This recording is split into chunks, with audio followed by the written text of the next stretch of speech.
हाँ जी, जो next chapter आप स्टार्ट करने जा रहे हैं, चैप्टर यूनिट 9। चैप्टर का नाम है कोऑर्डिनेशन कंपाउंड।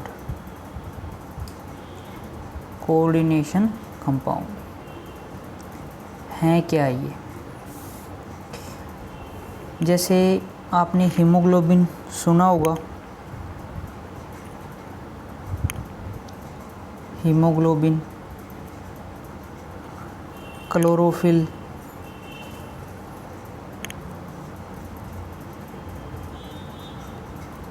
विटामिन B12, ये सारे के सारे कोऑर्डिनेशन कंपाउंड है।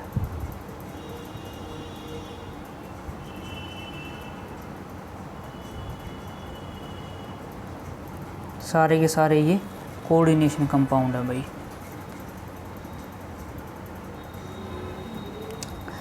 तो इसके अंदर सबसे पहले आप इसकी डेफिनेशन कर लेते हैं कि हैं क्या कोऑर्डिनेशन कंपाउंड। एग्जाम्पल हो गई ये, तो जब 2 और मोर सिंपल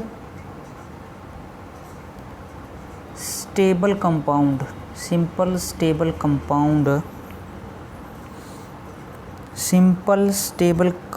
अगर कंबाइन करेंगे तो क्या बनेगा?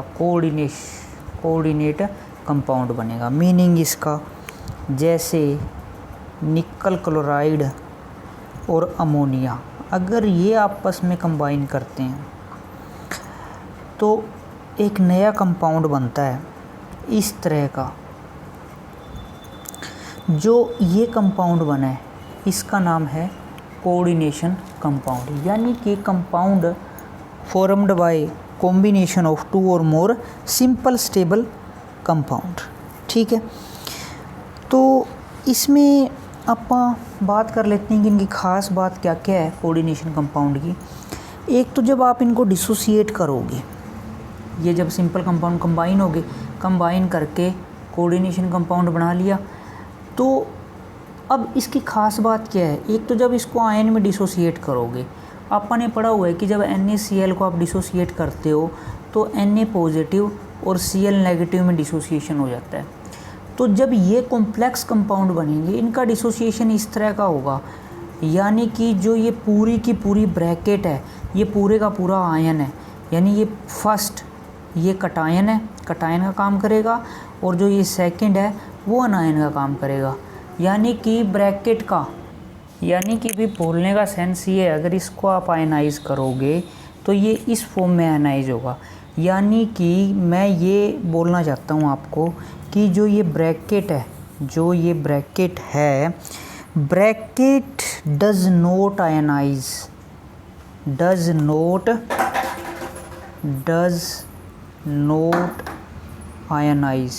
ब्रैकेट आयनाइज नहीं होगी, ब्रैकेट ऐसे ही रहेगी।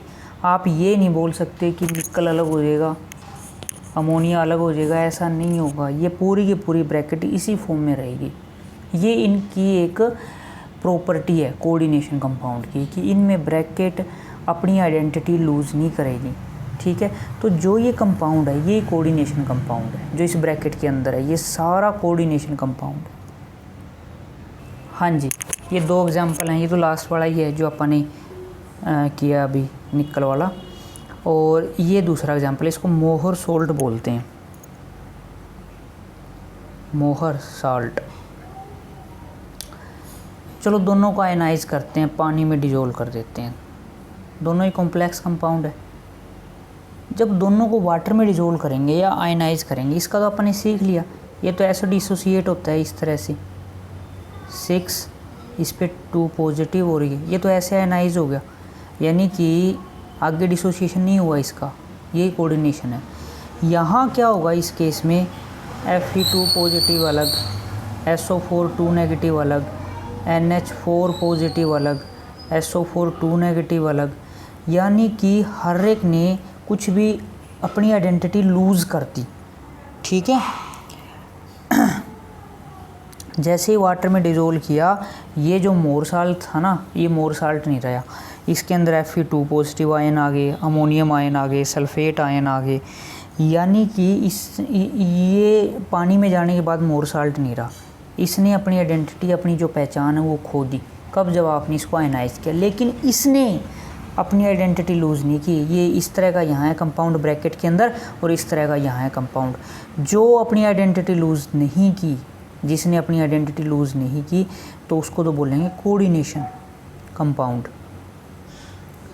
और जिसने अपनी आइडेंटिटी लूज़ कर दी, इनको बोलते हैं double salt, DOUBLE, double salt. तो टॉपिक है what is the difference between, आपके ये आ जाता है टॉपिक कई बारी, डबल साल्ट और कोऑर्डिनेशन कंपाउंड में, इन दोनों में डिफरेंस क्या है भाई। तो डिफरेंस मैंने एग्जांपल के थ्रू टॉपिक स्टार्ट करवा दिया था आपका कि हाँ, सबसे पहले ये loss their identity, loss their identity, ये भाई लॉस नहीं करते, डू नोट, ऐसा नहीं करेंगे ये, ठीक है।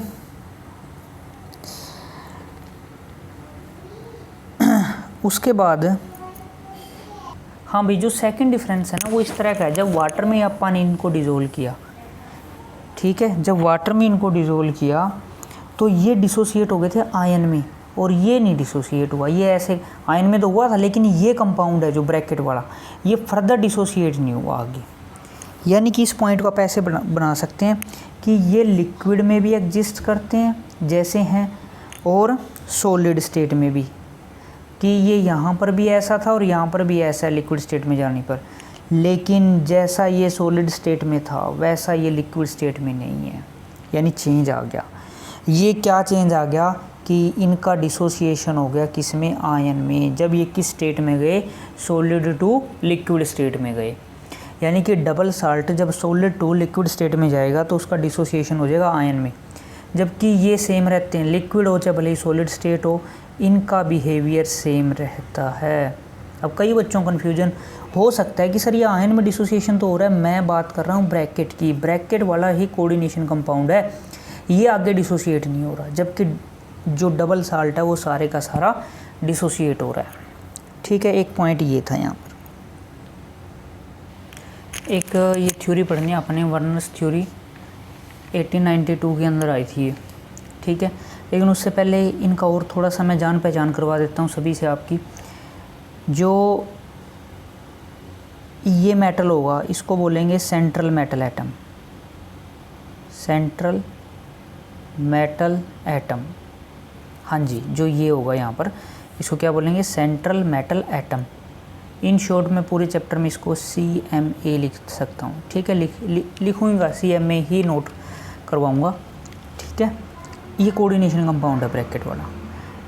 तो जो ये सेंट्रल मेटल एटम के साथ होगा, ये इसका नेम होगा,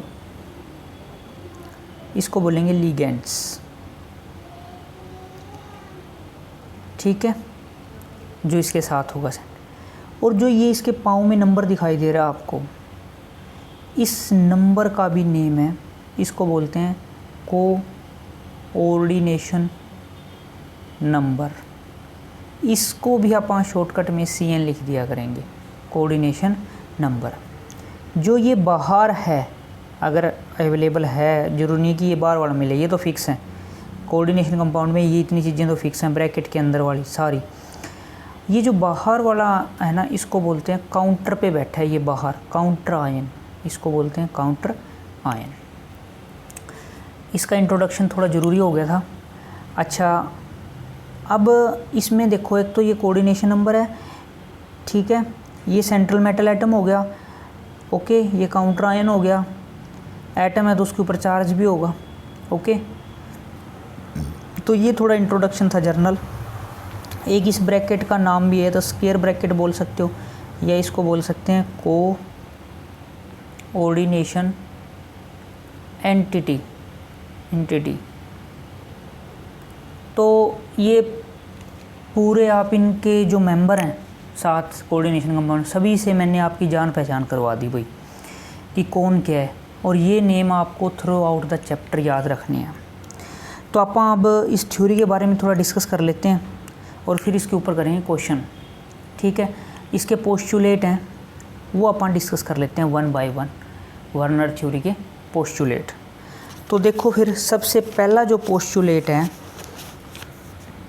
कहता कोऑर्डिनेशन कंपाउंड के अंदर जो मेटल है, मेटल तो है मैंने बता दिया आपको, जैसे ये है, वो उसकी 2 टाइप की वैलेंसी होगी, 2 टाइप्स वैलेंसी, ठीक है जी। कौन कौन सी ये भी उससे पूछ लेते हैं। एक होगी प्राइमरी वैलेंसी और एक होगी सेकेंडरी वैलेंसी। प्राइमरी वैलेंसी और दूसरी होगी सेकेंडरी वैलेंसी, ठीक है। प्राइमरी वैलेंसी होगी ऑक्सीडेशन स्टेट के इक्वल, और जो सेकेंडरी वैलेंसी होगी वो कोऑर्डिनेशन नंबर के इक्वल होगी, ठीक है। ये बात आपने मस्ट ध्यान में रखनी है।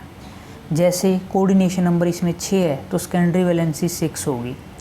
प्राइमरी वैलेंसी इस मेटल के ऊपर जो चार्ज आएगा, अब आप पूछोगे चार्ज कैसे आएगा, वो आप भी सीखेंगे इस चैप्टर में कि इसके ऊपर चार्ज या ऑक्सीडेशन स्टेट कैसे फाइंड आउट की जाती है। कोई भी मेटल है, निकल के अलावा आयरन भी आ सकता है, कोई मेटल आ सकती है ट्रांजिशन यहाँ पर, तो उस पर अपन ने देखना है चार्ज कैसे फाइंड आउट करेंगे, यानी उसको ऑक्सीडेशन स्टेट बोलेंगे, और वो किसके इक्वल होगी, प्राइमरी वैलेंसी के। और जो ये नंबर है ब्रैकेट के पाँव में पड़ा है, इसको बोलेंगे सेकेंडरी वैलेंसी, ये कोऑर्डिनेशन नंबर के इक्वल होगी। तो ये पहला पोस्टुलेट था वर्नर थ्योरी का। जो सेकंड पोस्टुलेट है वो ये बोलता है fix number of secondary valency, metal की जो सेकेंडरी वैलेंसी होगी, fixed number of secondary valency,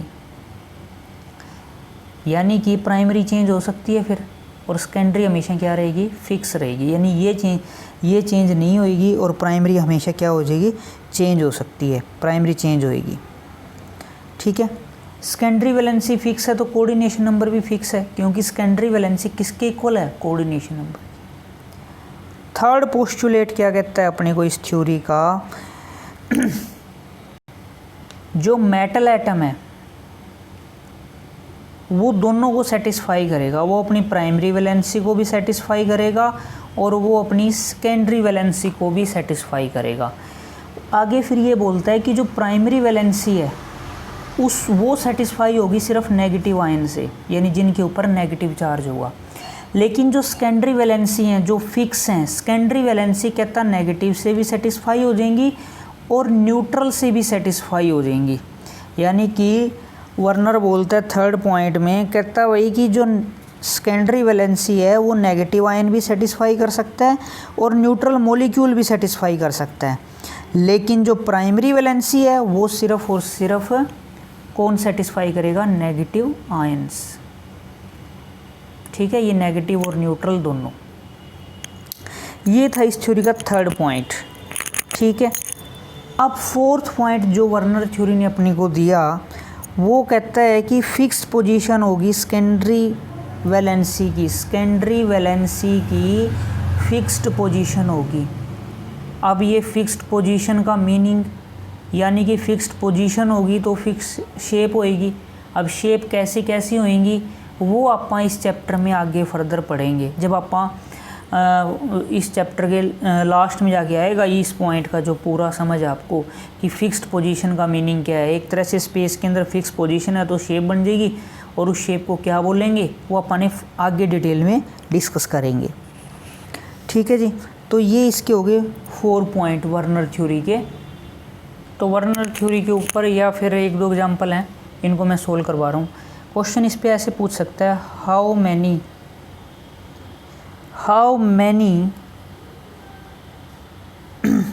ion पर मोल सॉल्यूशन के अंदर, कहता कितने आयन होंगे टोटल। बड़ा आसान है, इनको कैसे सोल्व करोगे, इसको तोड़ दो भाई, जब इसको डिसोसिएशन करोगे, ये तो बात मैंने आपको पहले ही ऑलरेडी समझा दी है कि ब्रैकेट को नहीं तोड़ोगे कोऑर्डिनेशन में, ब्रैकेट ऐसा ही रहेगा, यानी ये पॉजिटिव ये नेगेटिव। कितने आयन हो गए भाई, 2 आयन हो गए, तो 2 मोल, बस आंसर है। ये इसका आंसर है, ठीक है। तो यानी कि ब्रैकेट को ये जो सोल्ड एग्जांपल दे रखा है, तो यानी कि क्या सीखने को मिलता है, ब्रैकेट नहीं टूटेगी भाई, जो साथ वाला है ना ब्रैकेट के वो डिसोशिएट होगा बस। सेकंड क्वेश्चन बहुत ज़्यादा इम्पोर्टेंट है, ये फर्स्ट टाइप है, इसके भी पार्ट आप काफ़ी कर सकते हो एग्जांपल उठा के। सेकंड ये भी सेकंड क्वेश्चन है, इसको ध्यान से देखो। ये कंपाउंड दे रखा है, अरेंज करके नहीं दे रखा है, इसको अपन ने अरेंज करना है कोऑर्डिनेशन कंपाउंड में, फॉर्मूले में अरेंज करना है, ठीक है। लेकिन इसने एक हिंट दे दिया, कहता है AgNO3 के साथ जब आप इसको रिएक्ट करवाएंगे तो ये 1 मोल AgCl देगा, ठीक है। कहता इसका फॉर्मूला कैसे बनाओगे फिर, तो सबसे पहले ब्रैकेट, ठीक है जी। अब मैं ये सोच रहा हूँ कि 1 मोल AgCl आ रहा है, Ag तो यहीं से उठाया, यानी क्लोरीन इसने इसके अंदर से उठाया, और Ag ने ये देखो यहाँ कितने क्लोरीन उठा रखे हैं, 1 क्लोरीन उठा रखा है, यानी कि ब्रैकेट के बाहर 1 क्लोरीन मौजूद है, ठीक है। तो बच कितने गए, 2 तो क्लोरीन बच गए, और NH3 कितने बच गए, 4। तो ये फॉर्मूला अपन ने असाइन करवा दिया इसका, कि इस तरह से कोऑर्डिनेशन कंपाउंड का फॉर्मूला बनेगा। अब माइंड में कैसे आया, क्योंकि ब्रैकेट तो टूटेगा नहीं भाई, देखो वही एक ही बात बार बार आ रही है इस टॉपिक में कि ब्रैकेट को नहीं तोड़ना है, ब्रैकेट के अंदर जो है वो नहीं किसी के साथ जाएगा। यानी गया कौन है, जो ब्रैकेट के बाहर था। ब्रैकेट के बाहर अगर यहाँ 2 Cl होते तो मैं 2 Cl बाहर रख देता, लेकिन वो कहता है कि 1 mole of AgCl, 1 mole of AgCl में 1 Cl है, यानी ब्रैकेट के बाहर कितने Cl थे, 1, तो इसलिए यहाँ 1 बना। अगर ब्रैकेट के बाहर 2 होते तो यहाँ 2 बनता, अगर ब्रैकेट के बाहर 3 होते तो 3 बनता, अगर ब्रैकेट के बाहर 4 होते तो यहाँ 4 बनता। और देखो सेकंड ये है भाई, कहता है इस कंपाउंड को जब मैं AgNO3 के साथ कंबाइन करवाऊँगा तो 2 AgCl मिल रहा है मेरे को, यानी यहाँ भी 2 आ जाएगा, वो बैलेंस हो जाता है सारा। कहता साथ वाला बताओ फिर कितना कौन है कंपाउंड कोऑर्डिनेशन, उसका फॉर्मूला रीअरेंज करके बताओ भाई।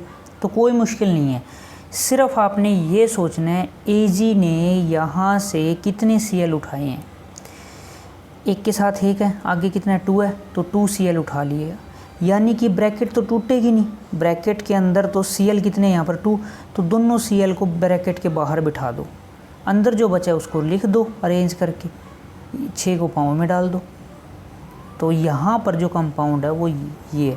मेरे को कैसे पता चला कि 2 Cl बाहर रहेंगे, क्योंकि 2 Cl बाहर रहेंगे तभी तो 2 AgCl बनेंगे, अंदर वाला तो रिएक्ट करेगा नहीं, ब्रैकेट तो टूटेगी नहीं ताकि वाटर बाहर आ जाए, ऐसा नहीं होगा। उसने कहा कि 2 AgCl, तो 2 AgCl तो बाहर कितने क्लोरीन रखने पड़ेंगे, 2।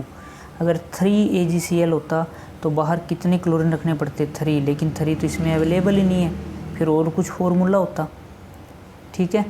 तो आई होप ये प्रॉब्लम आप अच्छे से सोल्व करोगे। फिर भी इनमें कोई डाउट आए तो आप ग्रुप में मैसेज डाल सकते हो।